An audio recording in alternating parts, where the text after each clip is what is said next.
Bagaimana sesungguhnya kedudukan doa itu? Maka kita harus lihat, kalau kita berbicara membangun pondasi, dulu awal-awal sudah saya sampaikan bahwa di dalam teori berpikir ada hal-hal yang bisa langsung kita pahami, langsung kita pikirkan, itu adalah hal-hal yang langsung terindra. Itu bisa langsung kita pikirkan. Tetapi ada masalah-masalah atau hal-hal yang tidak bisa terindra secara langsung, yang kita sebut dulu itu sebagai hal-hal yang bersifat ghaib. Maka yang disebut berpikir yang benar, untuk memikirkan sesuatu yang ghaib itu harus ada dalil yang menghubungkan atau penunjuk yang menghubungkan. Nah, doa itu termasuk bagian yang ghaib. Kita berdoa kepada Allah, apakah doa itu akan dikabulkan oleh Allah atau tidak, dan posisi doa itu di mana, ini sesuatu yang ghaib. Oleh karena itu kita memerlukan dalil untuk bisa menjelaskan. Sebenarnya posisi doa itu seperti kelompok 1 atau kelompok 2, atau bahkan ada kelompok yang ketiga.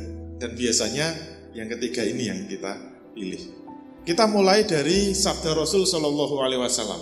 Hadis riwayat Tirmidzi, ternyata Rasul menyatakan bahwa ad-du'a'u mukhul ibadah. Doa itu ternyata otaknya ibadah. Jadi ibadah itu bagian dari penyembahan kepada Allah, bagian dari takarub kepada Allah. Ternyata aktivitas ibadah seperti sholat itu ada intisarinya. Ibarat manusia itu intinya kan pada kepala, kepala itu intinya pada otak. Dan doa itu ternyata otaknya ibadah. Maka kalau kita sholat misalnya, semua lafal-lafal yang kita baca di dalam sholat itu kan sebenarnya itu kebanyakan doa-doa kepada Allah.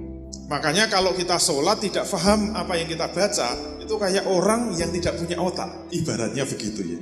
Jujur saja, kita ketika sholat berapa persen lafaz yang kita ucapkan itu kita paham.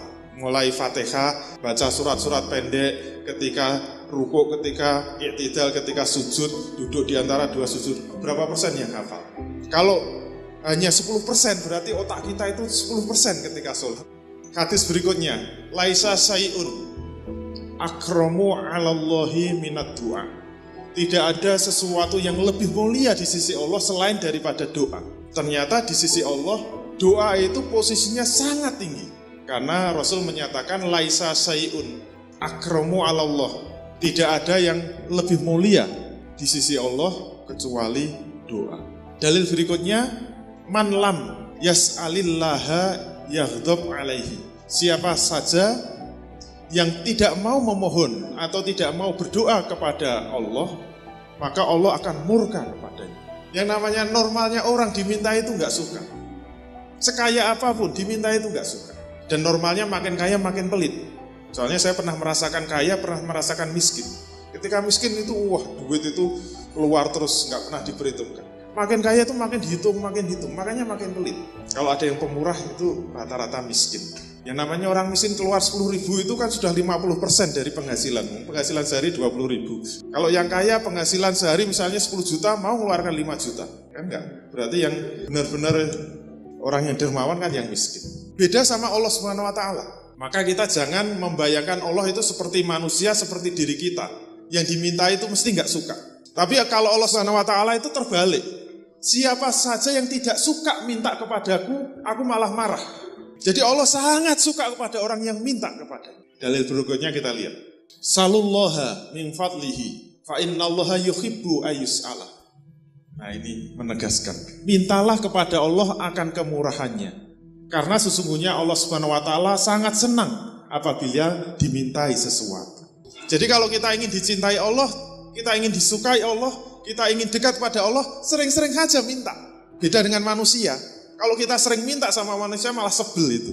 Maka jangan minta sama manusia, minta sama Allah Subhanahu wa taala. Makin rajin minta, makin suka. Jangan tanggung-tanggung. Semua kebutuhan kita, belum lulus minta supaya lulus, belum punya bisnis minta bisnis. Nah, sekarang kita lihat bagaimana Allah nanti mengabulkan doa kita. Ada beberapa dalil. Ma min muslimin yad'u bi da'watillahi illa atallahu iyyaha au sarrafa anhu minassu'i mislihi. Tidak ada seorang muslim pun di muka bumi ini yang berdoa kepada Allah kecuali pasti akan dikabulkan doanya atau akan dijauhkan dari keburukan atau musibah yang serupa.